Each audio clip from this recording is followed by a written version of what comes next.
Yeah, Oh, yeah. for tracks, obviously. On the lot. He became steel resistant.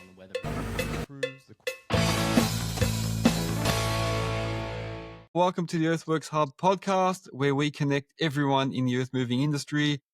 Everyone in our industry has a story to tell and can offer us some lessons that they've learned along the way. And one person that can do that for us today is Ben Sade from All About Dirt in Sydney, Australia. Ben, how you going, mate? Good. Going That's good. good. Thanks for joining us, man. Thank you. No, thanks for having us. No worries. So you're in Sydney. What part of Sydney do you mainly sort of service? I kind of go everywhere in Sydney, but I'm based in Kurrajong, which is in the Hawkesbury region. Yeah. All right, cool. All right, so give us a bit more of information about yourself then. So, like, what do you do? How long you've had the company for, and all that sort of stuff? I started about, I think this year will be 5 years I've been going. Yeah, I just kind of wanted to do my own thing and bought a little 1.7 and a trailer and took the punt and see where it would take me and just went from there. Yeah. Very good, man. Very good. So, I think a lot of people do start with that. Yeah, they start with like a Yeah. 1.7. What made you actually start? Like, did you do this sort of stuff before, or did you just start from scratch? I actually was a landscaper by trade. So I did landscaping for 10, 12 years, and then the excavator guy for my old company, I used to go and work with him. And my old boy actually used to work, he worked for the company that built the M7 up here in Sydney. So he was on all the big stuff, all the big machines and stuff. So between my old man and working with the other excavator guy, I just kind of wanted to just do it after I had a taste of it. Yeah, that's what usually happens. Yeah, yeah. So, when you say landscaping, like, what type of landscaping were you doing, man? Just all construction, like building, like walls and decks and pretty much anything to do with outside. We did it. Yeah.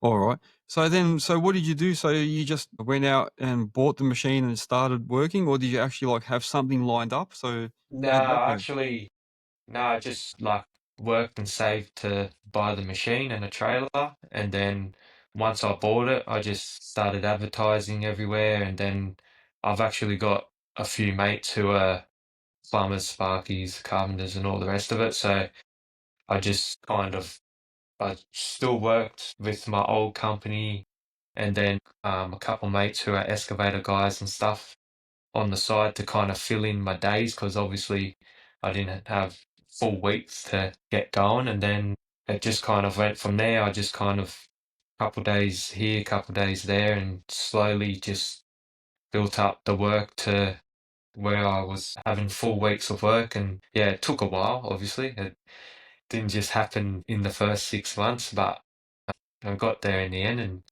yeah, just went like that. Yeah. So for anyone that's looking to start, because heaps of guys always ask, like, how do we start? What do we do? How did you go about? So you're saying obviously your mates sort of helped you out a little bit. Yeah. What was it like getting your first jobs? Did you have to like fight your way and try and convince people to take you on, or were you like just door knocking, or what sort of things did you do?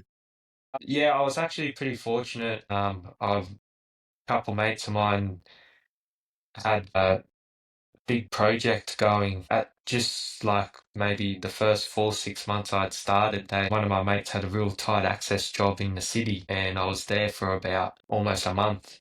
So once I got that job and I was advertising and that job kind of put me on the map type of thing a little bit. And I was the first couple of years I was just doing all tight access stuff after that job, all that type of work where I ended up needing mini dumpers and just even smaller. Like I only had a 1.7, I had to end up hiring 1.2s for certain jobs and stuff like that just to get these jobs done. Yeah, I just off that big job with my mate who's a builder. And then he introduced me to a landscaper who did all that type of work. And yeah, just kind of went from there. Yeah. I think it is. It's a little bit of a niche doing all that tight access stuff, isn't it? Do you still do Yeah, that sort of work? I still do when the jobs come up. Like I still enjoy doing that type of work and stuff. But the past maybe year and a half, I've still done a few jobs, but not a lot. I haven't actually done much work with my 1.7 recently. Like a little bit here and there, but yeah. Yeah. So obviously, what have you bought other machines since then? So that was 5 years ago, yeah. So what have you done? Yeah. Yeah, well, I started with the 1.7 and a trailer, and then I got sick of towing the trailer everywhere in the city and parking, so I just bought a little car license tipper just to see what happens. So I didn't want to, you know, get something too big or spend too much money in case it didn't work out. So I ended up doing that for maybe a year, and then I got sick of hiring mini dumpers because I was just hiring them like week after week. And then after maybe a year and a half, 2 years going on my own, I bought a mini dumper. And then I had that for maybe 3 years, that setup with my little tipper. And then from that, I, about a year and a half ago, I just bought a 3.5 ton Yanmar. I bought that very new. That was one of the first things I've ever had brand new. So I bought that, and obviously I needed a little bit bigger truck to put that in the back. So it just worked out. Really good family friends of ours does excavation, and my mate's old man he's retiring and on his way out, and he had a 94 model 8-ton tipper, Mitsubishi, an old girl. So I ended up selling my old truck, and I bought that off him so I could fit my 3.5 in, and I bought that like a couple months after buying my 3.5 because I was sick of calling up to get it floated everywhere and times and trying to match it up, getting to the job on time, all that sort of stuff. So, um, yeah, I did that, and then I've just recently, about 3 months ago, just bought an old, or not too old, about 10-year-old posi track. Nice, nice. So yeah, just to help me because I've just with the bigger machine, obviously I'm moving more material around, and I just need something else to move and load trucks a bit quicker than as well. Yeah, So what was the equipment you got? I forgot to ask you. So the 1.7, was that a Yanmar as well? yeah. The 1.7's a Yanmar, my 3.5's a Yanmar. The posi track is a Bobcat T190, and I've got a Cormedy mini dumper. Yeah, yeah. Is that on Yeah, tracks as well, that little mini yeah, dumper? yeah, Yeah, yeah, they're on cool, those tracks. things. Yeah, they're pretty good. Actually they're not the most stable on the ground, if I'm honest. They're good machine, like bulletproof, like it's been flogged to the shit house, but it can take a beating too.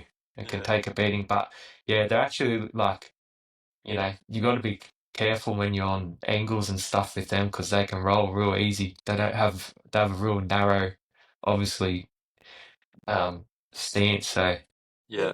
I've worked with a couple mates and they've rolled their ones and stuff before, so yeah, you got to be a bit That makes careful. sense, yeah, because they're narrow to fit down the sides of the houses. But then, yeah, if Yeah, you come out onto a bit of an angle somewhere, just straight over. yeah, that's what the people they go on a bit of an angle and then they try and tip. And the worst thing is because, like, not all of them, but my one's got like a scissor, so it can lift up 1.5 meters, and I've seen them lift it up on a bit of an angle and tip, and then they got like 600 kilos a meter in the air on an angle, and it goes over on its side. Yeah. Yeah. Yeah, they're cool. Can your one reach up into a bin, like a skip bin? Yep. Yeah. Like it can go up to about 1.5, 1.6 meters, and then it tips. So, like my truck I've got now, I can't tip into that. But my old truck, it was when I did all the real tight stuff, it was good. You could drive up to the truck, lift it up, and tip straight into the truck. So, yeah, it's definitely handy having when I've got to load into skips sometimes on jobs now and stuff. Yeah, definitely a handy thing. Yeah, yeah, yeah. I imagine that'd be like something that goes with a little 1.8 and the 3.5 and the little dumper. So if you're doing like tight access stuff or residential, you can fit down the side of the house, dig things, bring it with the dumper, put in the skip, load with the posi. So you've got a bit of Yeah. everything, yeah. Yeah, just a bit of like bit of variety. It helps with, different jobs and stuff. Yeah. Yeah. And what about how you finding it with the posi track and that? Have you had experience in there before you bought it? Like I've had a bit of experience with some of my mates who I went and subbied to in the beginning on their bobcats and stuff. I'm not I wouldn't say I'm like if someone was like, oh, we need to do, a big industrial warehouse pad and stuff, like I'm not a pro posi track operator that does all pads and stuff like that. Like I can, I'm confident enough I can use it. I'll do like I've done a few shed slabs around home because I live near a few acreage properties, so they get, some big sheds built out here. So I've done a few of them and stuff.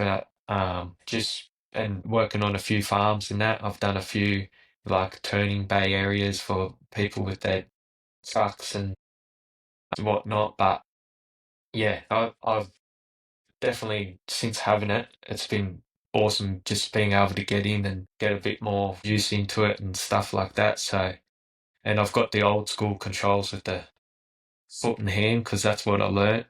That's what I learnt, and I've actually used a joystick one the other day at a farm I was working on, and it was good.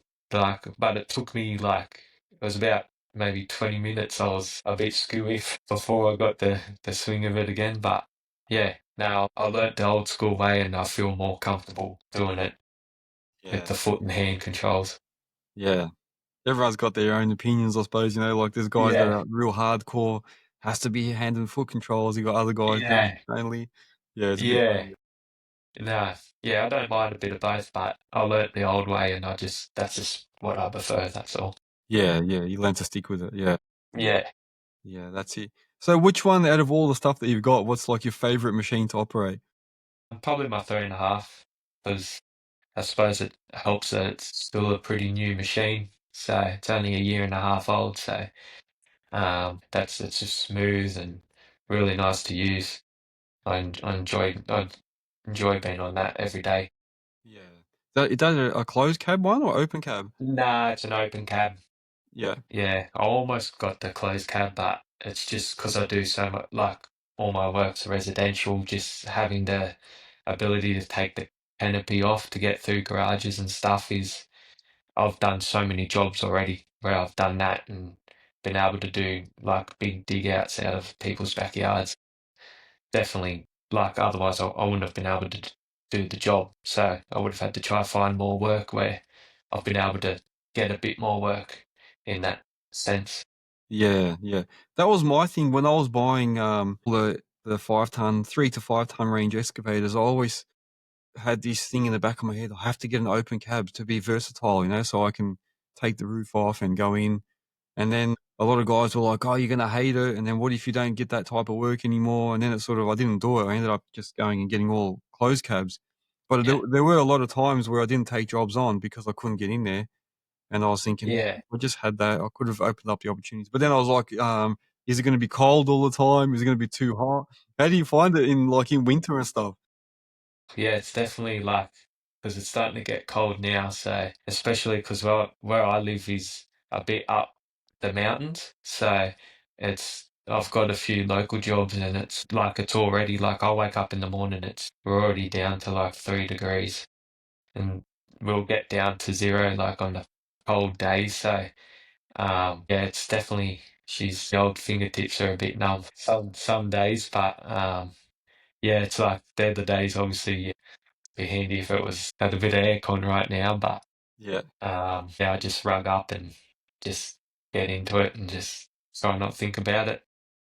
Yeah. And are you like in and out of the machine a lot? You probably, I imagine you'd be moving around, so you probably get warm anyway moving. Yeah, yeah. Sometimes, like, because I'm just work unless I'm working with a couple mates who are trades or whatever, and they help me out. But when I'm doing jobs and people give me heights or plans and stuff I've got to follow, I've got to get out and measure and spray marks and check heights and all that sort of stuff. So I am a bit in and out of the machine and I dig around a lot of services as well, with a lot of all these new houses getting built, with every single service all in everywhere. They're just all over the shop. So Yeah. yeah, I'm a bit in and out sometimes, just exposed a bit with the shovel and then keep digging so I can find my heights, continue with my heights and stuff like that. So yeah, it's not too bad sometimes. Yeah. You mentioned that you do like your own, you can, get the levels and stuff. How did you go learning like the laser level, learning about heights and stuff? Did you teach yourself or did someone else teach you that? That probably goes back to like my landscape days. Like we did a lot of walls and stuff like that and having to work off houses and heights and stuff. So I learned all the basics of laser levels and stuff like that doing that. And then it kind of helped when I transitioned doing what I do now. I just learned all that from then. So I just measure and make sure I'm parallel off houses, pull string lines, get my heights, use my datum points, and yeah, I just learn it all from then. Yeah. What about swimming pools? Have you done any pools and stuff? I actually I haven't done a lot of pools. I haven't got a lot of experience in digging swimming pools. I do a lot of OSD tanks underground. I've done a lot of them. Um, and I've done, just because of where I live, I've done a lot of dams as well. I kind of do a lot of that, which I actually enjoy. I'm trying to get into a bit more of that sort of stuff. I enjoy doing dams, and I've done a few, like building natural swales into the dams and putting rockeries in them and stuff like that to make them look a bit natural and that. Yeah, I haven't had a lot of experience in pools, but I've done a lot of tanks underground, which they'd be pretty similar, digging a big hole in the ground. Yeah. Yeah, but yeah, the tanks is a big thing for me. I do a lot of those tanks. Yeah. And what about, do you ever like need laborers or other operators and that? How do you go? Have you had any employees? No, I haven't had any employees. I've had a few jobs, like bit bigger jobs where, I'm digging 500 and 600 ton out of people's yards and things like that. And when I do those jobs, I've got a couple mates who do excavation as well. And if I need lots of dirt removal, I've got one of my good mates who's got a couple bogies and dog and trucks, and I'll get him to come in with his bobcat and load the trucks and things like that. And if I need labourers and that, I've got a couple mates who always that are just subcontractors. So every now and again, I'll just call them up and go, "Can I book you in for a couple of days?" And I'll get them to run the dumpy out for me, or while I'm digging, I'll get them on the laser level, checking my levels as I'm digging, and then running the dumpy out. Yeah, I've got a good little bit of a network of friends that I use. So yeah, it's handy on the when I get a bit bigger jobs. Yeah. Have you ever thought about putting like operators on or buying more machinery? Like what's the go there? Yeah, no, I would love to. I'd love to buy like a 5 ton tipper, so I could set that up with my little 1.7 and dumper and send someone off in that every day, and then I can be in the bit bigger truck with the bigger machine doing that stuff and that. But I always think about it. It's just having an employee is like, I feel like it's a lot of responsibility on me. Like I'd rather go and buy a new machine and have a massive loan, because it's just that's on me. Like having, whether they're a young kid who's 20 or someone who's 30 and married with kids and stuff, like they're all going through different stages of life, trying to work and save for different things and that.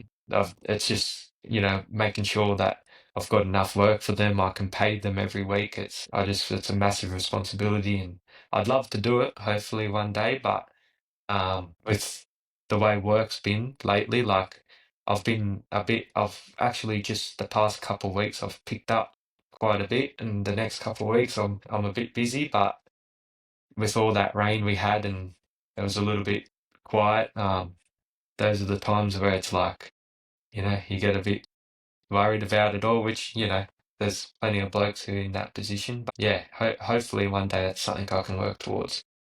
Yeah. Yeah.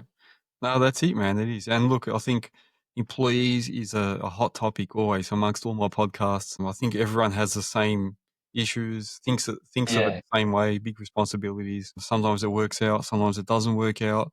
Yeah, there's just so many factors in there when it comes to employees. Yeah. yeah. I'm a little bit of a bit some of my mates call me anal Ben with my machines because I'm like to do, I always wash my machines and try and keep everything clean and tidy. I service everything on time, make sure everything's up to scratch as much as it can be and stuff like that. So, um, yeah, I having someone else like when I work on jobs and I get my mates in and I might be running a load of dirt out in my truck and they're on my machine or something, like I'm just like, make sure you do this, don't like make sure you put the revs down before you turn it off, make sure you like I'm a bit don't be careful, you're close to the house there. I'm a little bit, I like to have things done properly and things looked after properly too. So Yeah. Yeah, I get you. I get you. Yeah, it'd be hard to watch yeah. someone else in there and then they scratch it or don't do something and you'll be like freaking out. Yeah, yeah. I've had like one of my mates run out on my dumpy before and it was a bit tight. I said to him, just take your time on the corner before and like he just scratched the shit out of it and pulled all my stickers off the side of it, ripped it all down the side. He ended up the filler cap where you put the diesel in, that caught the corner of the fence or whatever, and he ripped that off the dumper as well. So yeah, I'm a little bit anal, so I like to make sure they know what they're doing. Yeah. Yeah, I guess you're not calling him to any jobs anymore, are you? Nah, nah, he felt really bad about it because he knows what I'm like, so it was all right. Yeah. Sorted it out. Yeah. Speaking of like, tougher times and that, how did you go through COVID? Because you would have been just started when that Yeah, happened, yeah? it was a bit shit to be honest. Yeah, I literally had just been going for not long at all, and it was like I just started getting a couple jobs, and then COVID happened. It was yeah, I ended up not working for I think it was about 3 or 4 weeks. And luckily, like because I just started, I bought my machines and truck outright, so I didn't have any repayments, which was good. And I'd just been working and trying to save and that, so I had a little bit saved, which obviously disappeared over that time. But yeah, I was in an area in the lockdown bit where other areas were going back, but because we were a worse area, we couldn't go back. So I actually had a couple people call me to do jobs, and I ended up, I think I did one, but there was like police pulling over people and checking your license, where you were, and all this stuff. It was just, yeah, it was a bit of chaos. Yeah. Um, it was luckily just my missus, she's an office worker, so she worked from home, so it was helped us get through not too bad. So I was able to get back into it. Yeah, and I suppose that's the hard thing, man. When we start our own business, like buy a machine and work for yourself, you don't think about all that time when you're not making money, is it? Like No. people that can work from home and then work for like big corporate companies and that, they can still probably get paid. They're full time, they get a wage. Whereas if we don't work, we don't get paid. Yeah. How do you find that? Yeah, it's obviously like I'm always been a worker, like I'm just happy to work all the time. So yeah, when I'm not working, like in that period, it was like really hard. Like I was going insane. I had everything, whatever the list was of stuff to get done at home, it was done in the first day, 2 days, because I was like, I just need to go to work. My mind was going a bit crazy. Yeah, and it's a bit hard, like knowing you got stuff sitting there and it's not making you any money. You're still paying your insurances on the everything in regos, and you've still got all that business insurance and public liabilities and all that sort of stuff, and all the rest of it you got to pay. So yeah, it was definitely a bit shit doing Yeah. that. And when you talk about all those payments and all everything else, who helped you set up everything? Like, how did like how to start the company, what insurance you need? Like, did someone give you a hand? I asked like a lot of people who have businesses and just asked for advice, and kind of just also learnt along the way. I had a couple mates who were a bit older than me and had their own businesses for a while, so all the basic insurances that they had, I just went and got all them to cover myself. And then there was jobs where I went to and people were telling me about insurances that I need to have to do this job I did never even heard of before, Yeah. like public indemnity insurance and things like that. I was like, oh, I've never even heard of that. Like, what is that? So I ended up, you know, okay, make a few phone calls, got that before I started the job, and so I could start the job and show them my certificate. I've got that.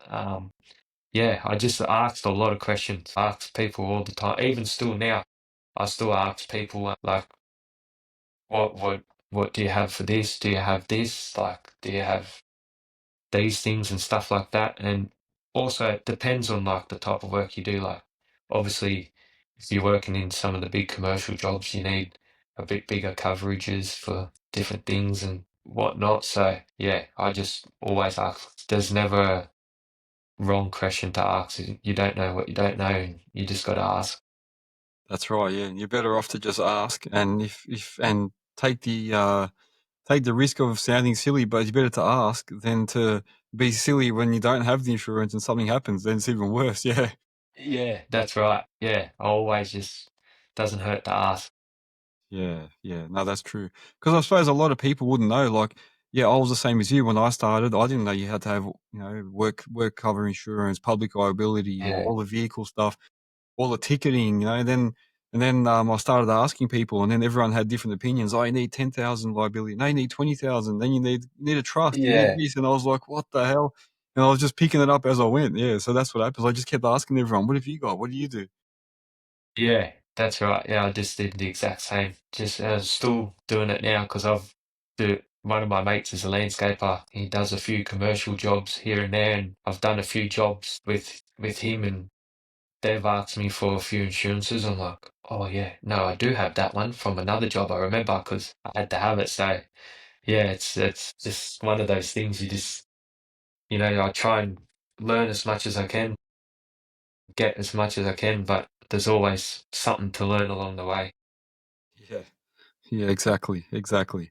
And speaking of learning as well, what technology are you using? Are you using any of the GPS stuff or 2D or 3D or anything like that? Nah, I don't have any of that sort of stuff with my machines.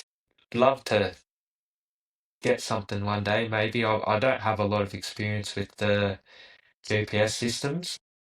My mate, he has a 14 tonner that he actually, he's the one I bought the truck off, so he's retiring. He tried to sell it to me.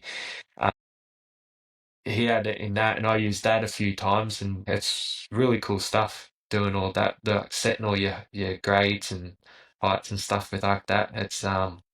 Yeah, it's you can do some really cool work with it. Yeah. But for what you're doing, I suppose, at the moment, you sort of just suffice what you've got, yeah. Yeah. No, it's not like the money that it's costs to get that sort of equipment on your machine. For me, for what I do, being mostly residential, like acreage properties, it's not feasible at this current time, but maybe in the future. Yeah, yeah. That's it, man. That's it. You never know, you might get a job where you might need it, like something bigger. Or, Yeah, yeah, that's right. yeah. I wouldn't mind a blade on the Aussie track Yeah, the blade would with be the good, yeah. GPS with the GPS. That would be cool. Yeah, yeah. Yeah, I always wanted one of those for years. And I remember at the start when they first started coming out, and I was trying to convince some of the civil companies I worked for to let me buy one and use it. And they're like, no, we don't need that crap. We don't need that. And I was like, all right, cool. And then suddenly, like, yeah, it started coming in. Yeah, yeah, and they're everywhere now. So Yeah. yeah, one day. One day, one day. But when you go to like expos and that, so we saw each other at Diesel Dirt and Yeah, Turf. Do you get excited? Like, do you look at all those sort of different attachments and things and that? Like, do you start thinking about what yeah, to get? definitely. Like a child at Disneyland, Yeah. except and just don't have the bank account to help my addiction. So it's probably a good thing. Yeah. Yeah, that's true, man. Yeah, But it is. It's like yeah, when you go to Bunnings and you just start buying things you don't really need.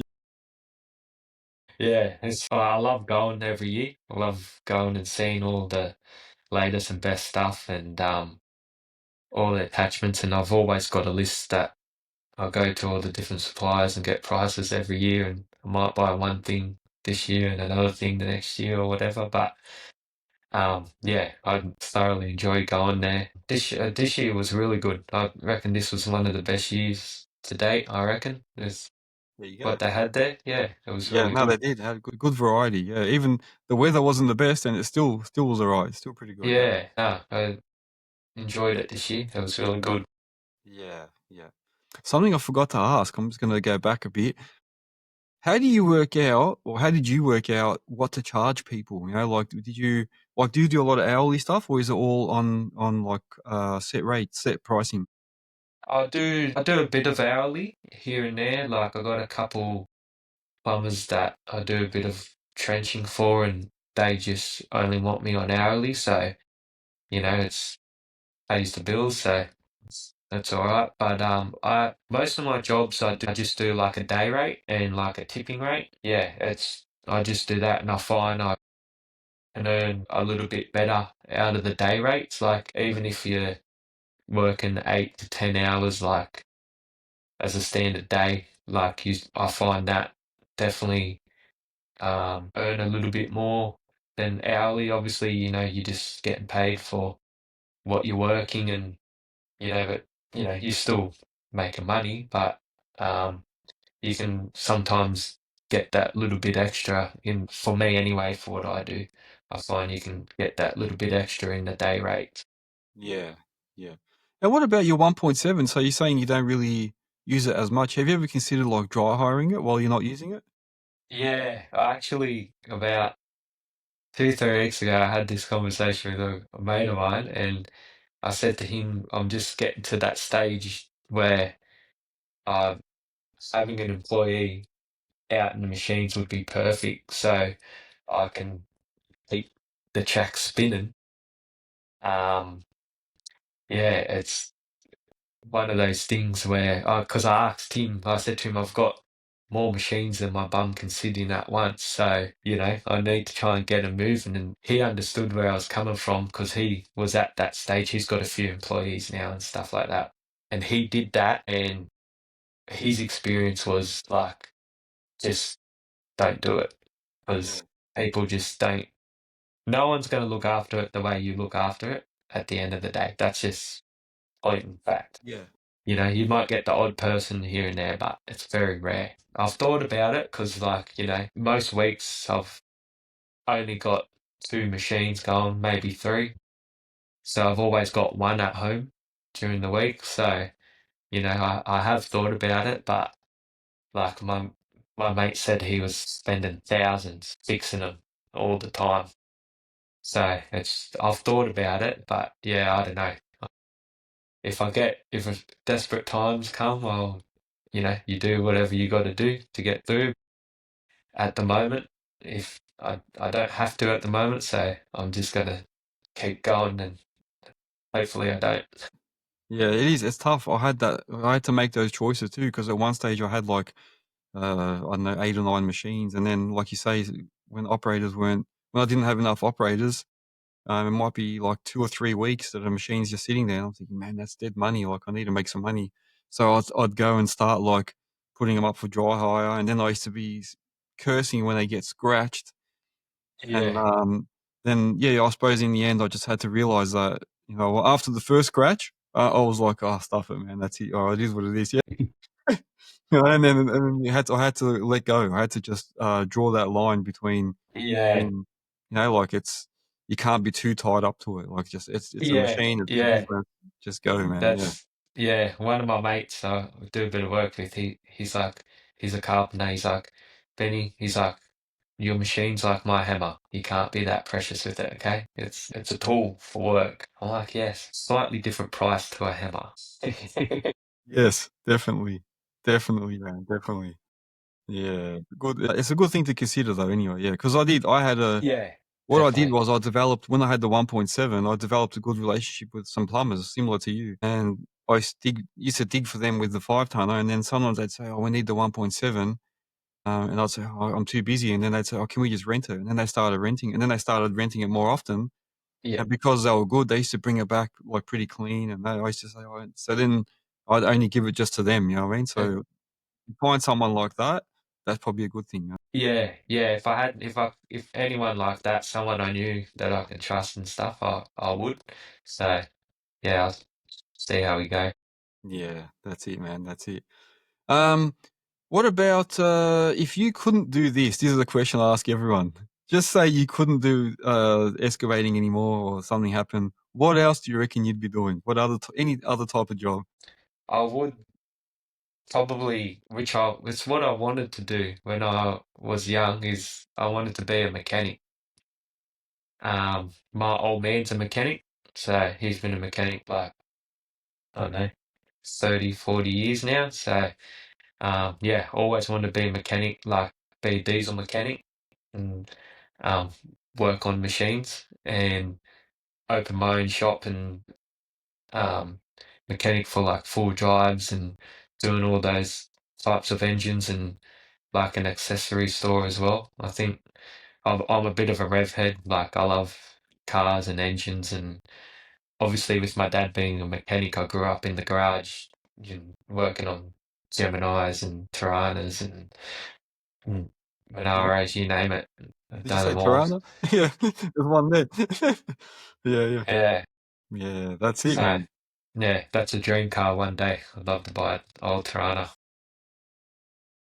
It's funny because I've always had one since I was young. So then there was a patch where I didn't have one, and then yeah, a few years ago I found one similar to like my first one, so I bought it.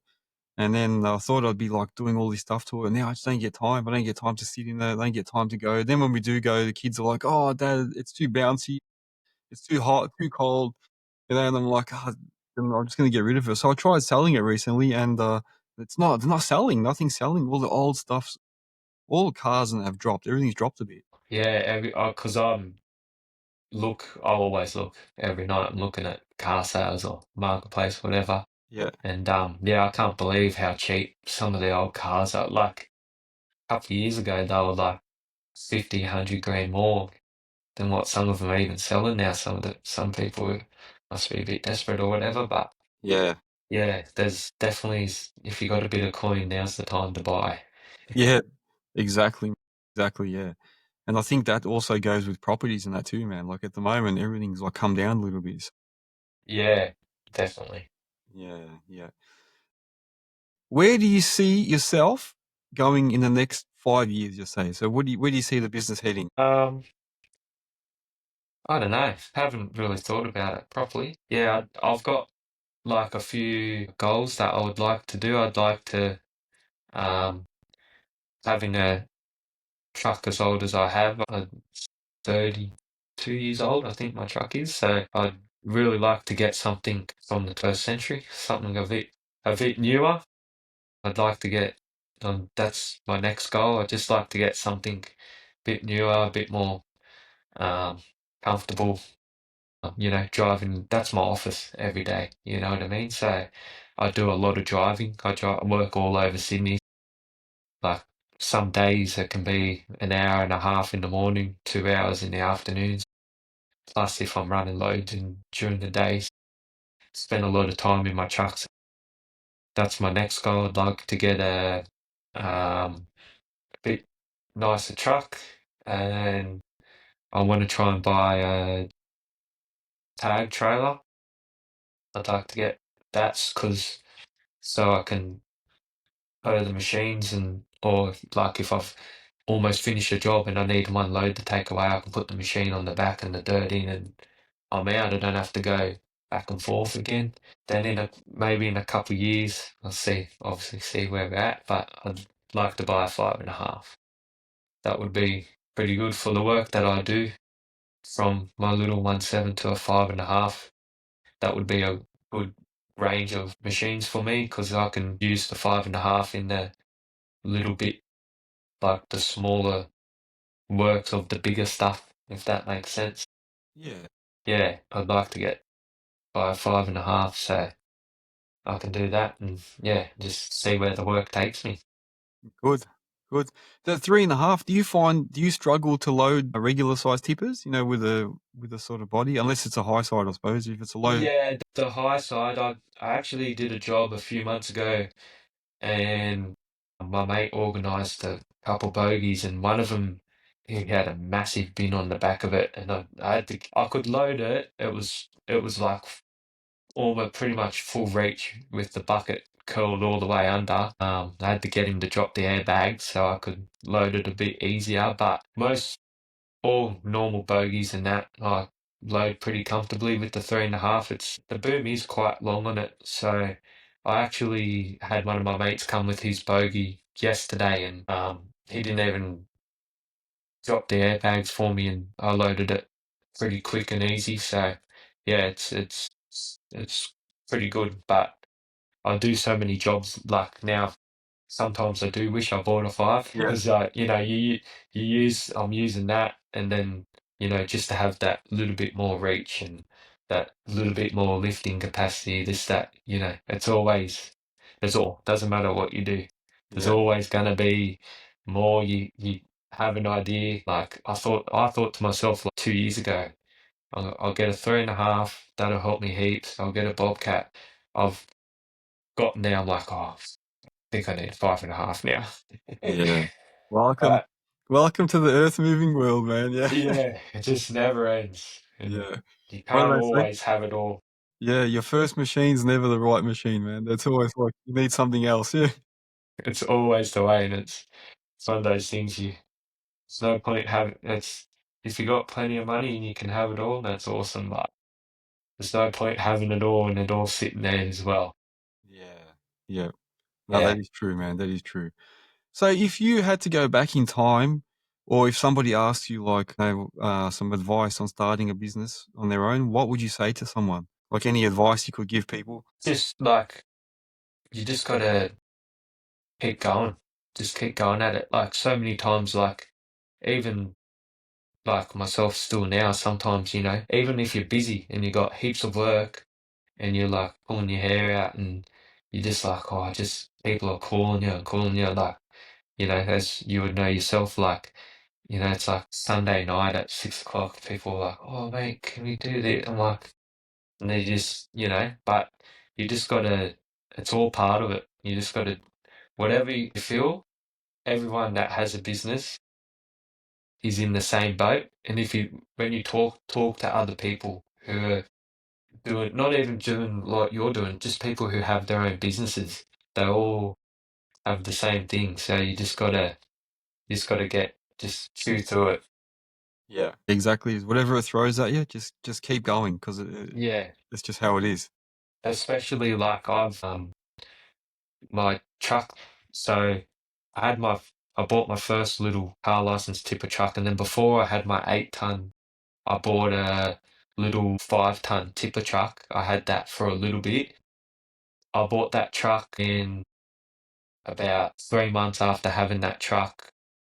The head gasket went in it, and then I had to pull the head off, do the gasket, and then I just found nothing but dramas after that. I pulled the head gasket off, found the turbo was leaking oil, had to replace the turbo. Cranked it over to have a look at the pistons and check the piston. Had to replace all the piston rings. Ended up having to replace my alternator. And then when I bought my turbo, I brought it home and took it out of the packaging to see if it would fit, and it was the wrong turbo. And because I took it out of the packaging, they wouldn't return it. So that was like, I don't know, 2.5 grand or 3 grand for a turbo. I had to spend another 2.5 grand on a turbo, and ended up selling the other one for like $1,000 or something. But that whole process of my truck cost me about, just in parts, I was at like 8-10 grand in parts. And fortunate for me, like, I'm not a mechanic, but between my dad and myself, pretty much I stripped the whole thing myself, put everything on myself together. I had my old man help me a couple nights, and I just got him to, when you put the head on, you got to tighten the bolts, torque them properly, and you got to do like this proper star formation to make sure it's got even pressure. I let him do that part because I didn't want to stuff that part up. But yeah, that was a bit shit, and that was basically 10 grand in the hole, and that was me doing it myself. Like, if I know a couple blokes that they have to pay a mechanic, like they would have been up for another, I don't know, 6 grand or more in labour. And I was without a truck for a week. I had to hire a truck for a week, so yeah, that was a bit shit, if I'm honest. But yeah, I'm just lucky where I can save is working on it myself, which helps. Yeah, yeah. And I suppose that's another point for anyone that's looking at starting out is to get some skills in mechanical stuff because you're gonna have to Yeah, save yourself some money. That's the only way. yeah, definitely. Like, unless you can afford new, which even still, like, I know, my old man bought a brand new Hilux, I remember, like 10 years ago, and it was a lemon. He had nothing but problems with it, which, is rare in a new car, but it can happen. But at least if you have zero experience in mechanical stuff, if you buy new, you've got all your warranties and stuff. That does help. Yeah, if it's buying secondhand, like I've bought all my machines secondhand. My 1.7, I bought that secondhand, and I've checked it over. You know, got my old man to have a look as well. At the end of the day, like, you can get your mechanic to test it. You can get all your oils checked and all this sort of stuff now, but until you start using it, you don't really know what you're getting until you start using it and putting it under load and pressure. Yeah, yeah. I suppose getting it checked if you don't know much about machines or trucks, I suppose wise things would be to get like a mechanic to check over it before you buy it, yeah? Yeah, 100%. I got mates who have bought machines or cars and stuff, and they've got no idea. And me and my old man have gone together. They had a look at the cars and stuff like that. Now I'm a bit older. I'm pretty confident in checking things, and I know all the basics and stuff like that. But you can't really pull an engine apart on a inspection of it. Yeah, our service history is pretty good. If you're buying secondhand, especially machines, all my machines I've bought, I've had a full service history. I've got now, like, my posi track that I bought a few months ago. The original owner gave me all his receipts from the mechanic that he used, all the receipts of parts he's replaced and stuff like that. I've got the whole history of it, so that makes a big help as well. Yeah, that's true. That is true, yeah. Yeah. Oh, there you go. Some good points for people. So yeah, definitely if you are starting out and buying something, especially when you're at the start and you probably don't have the most money. Well, that's probably when you Yeah, will have the most money, actually. Yeah. After that, it's all downhill. No, yeah. don't listen to me. No, but it is. There's big expenses, man. Our industry, everything is thousands. Nothing is hundreds. It's all No, thousands.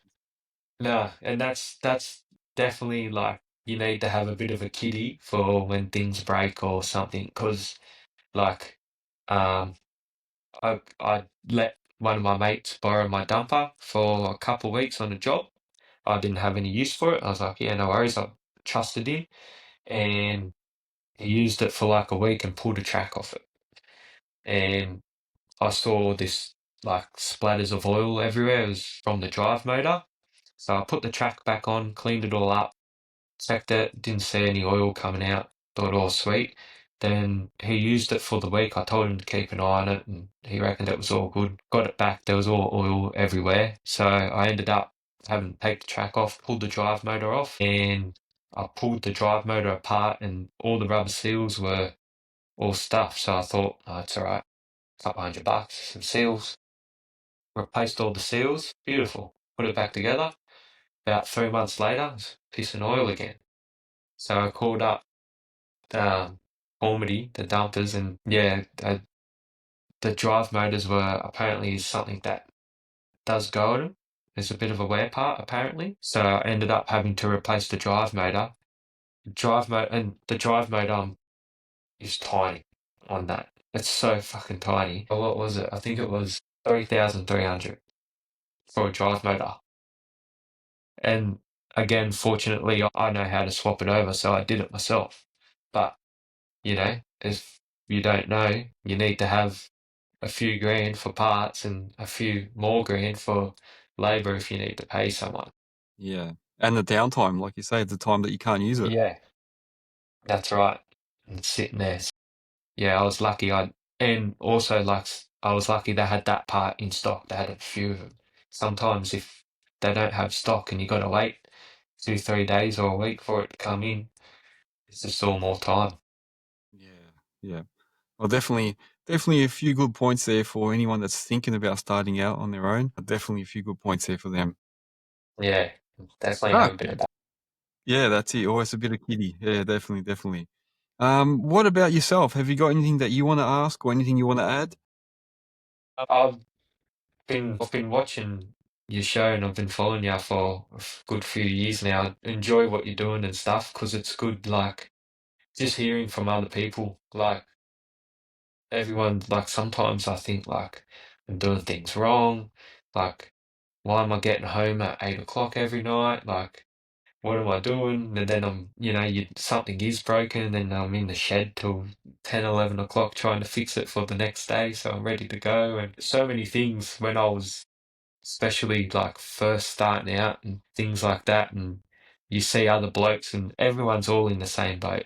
Everyone's the same. Like sometimes I think I'm doing like I think like I'm a retard. Surely there's better ways to do this, or Yeah. what am I doing wrong? And you speak to other people, and everyone's in the same boat. Like I'll get a call from one of my mates who does the same thing, and it's like 8 o'clock, and I can hear in the background beep, beep, beep. He's loading the machine off, loading the machine on, and all the rest of it. So yeah, it's good. Like knowing it's good to see, and Yeah. it's good that people are happy to share as well.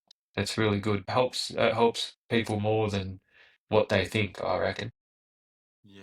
Yeah. No, you're right. You're right. That's exactly why I started it. Exactly, man. Because I wanted everyone else to hear the stories of others and say, wow, oh my God, I'm not the only one. It's not just me. Yeah, yeah, just like, and not just with like working, like business stuff too, like dealing with clients and jobs and when things go wrong and how they price things and bits and pieces like that. There's all that sort of stuff. It's because there's a lot in it, and like I'm still learning. I'm still very fresh in working for myself. So yeah, there's I still got a very long way to go. I think we never stop learning, man. Never. Even after 13, 14 years, still, there's something new all the time. Yeah, yeah, yeah. My mate who came with the bogey for me yesterday, he's been in business like 26 years, 27 years, and he's actually really helped me get on my feet. Like, even saved me, like, I had a shitload of dirt, and I was like, I need to get rid of it. And he came and helped me out. Like, he really has got me up and running, and it's awesome. 5 years later, I'm booked to him very regularly and we do jobs together, and now I've got a bit more stuff we work in together, and yeah, it's nice. Nice to Yeah. grow with someone too. It is, yeah. And it's important to have like a bit of a network, like you say, people you can talk Yeah. to. If you get stuck somewhere, they can come and do stuff for you and you can help each other out, you know?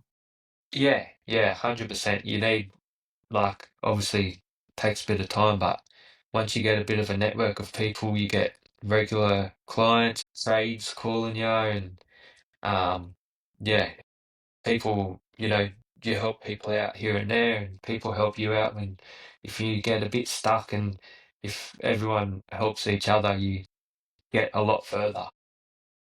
Yeah. Very true, man. Very true. Yeah, there's another bit of advice for anyone that's thinking about starting out. Get yourself a little bit of a network. Start talking to people. Yeah, Get a bunch of you guys that are similar that can help each other out. yeah, definitely. It does help. I've, done jobs where I've had to bring in topsoil for turf areas, and I've had like, I don't know, 6 ton left over or something. Made a few phone calls, and yeah, I'll take that. I've got a job coming up. I need this. I know I've got a couple mates who obviously landscapers and builders and that. Yep, I'll take this, and I'll go and drop it off to them, and it's gone. The job's done, and I'm all tidied up. It helps a lot. Yeah. Yeah. Oh, there you go, man. There you go. Well, it's been a good chat. It's been really good. And Yeah, I think a lot of people will actually get a fair bit out of this because, it's not all about getting massive and having heaps of employees and doing big jobs and that. Sometimes, just doing a simple, keeping it small might end up actually being better. yeah, yeah. No, I've never really like thought about. I've never had a plan of where I want to be, or like I want to be like, have like 50 excavators and 40 trucks, like I just save, I bought that and just work and see where it takes me, and goals. I still have goals like I want to do. I think that's important. You got to have goals to work towards. Yeah, just sometimes just going with the flow too is pretty Yeah. good. Yeah. Yeah, that's it. So, for anyone that wants to get in touch with you or need some work done in the Sydney area, what's the best way to get in touch? Um, oh, either or through, obviously, I've got a website, email, call, um, and obviously through Instagram. I've get a lot of work through Instagram. I was a bit kind of like, like doing photos and or just a story every day and stuff, but Instagram has made a massive network for me. I've come in contact with a few different blokes now, and even done a bit of work with a couple of different blokes, and not even just earth movers, like builders and landscapers, plumbers. I've had messages from people asking for rates and stuff like that to do work, and I've gotten jobs out of it. It definitely, um, definitely pays off to do that. Yeah, I get it. People can contact me through that, Facebook, and yeah, That's all it. the above. That's it. And it's all about dirt. Yeah, that's right. Yeah, all about dirt. Yeah, All about dirt. That's it, hardest man. thing coming up with a name. That was my hardest at the start. Couldn't think of a name, could I? Yeah. Well, it's the best one, I reckon. Yeah. It's easy to remember. Yeah. Good, man. Good. Ben, thank you very much for sharing your story with us. Guys, yeah, if you need to get in touch, go to All About Dirt on all the social platforms. And I'll put it in the description as well. I'll put your information in there so you've got Yeah. it on there. And yeah, I'll let you go. I hope you have a good next few years. Hopefully all those goals that you've got come to fruition, and wish you all the best, man. Nah, thank you. It was good. I enjoyed doing this with you. No, And what you're doing. Love watching what you're doing. thank you. Thanks very much, man. Thank you. All right, guys. Yeah, if you haven't already done so, make sure that you like, subscribe, follow, share the shit out of all this stuff. Earthworks Hub on every platform you can think of. Uh, Facebook, TikTok, Instagram. I don't even know what I'm on anymore. YouTube. Everything. I'm on all things. So just go and have a look on it. Look and follow, like, subscribe, and yeah, even Spotify, Apple, all that stuff. So I'm everywhere. But yeah, make sure you're following. And if you want to be a guest, or if you know someone that might be a good guest, or you want to give some more information, or you want me to talk about a certain topic, or talk to a certain person, hit me up, send me your requests. All right. I wish you guys all the best too. Take care. Yeah, Oh yeah, yeah. For tracks, obviously. On the lot. became steel resistant.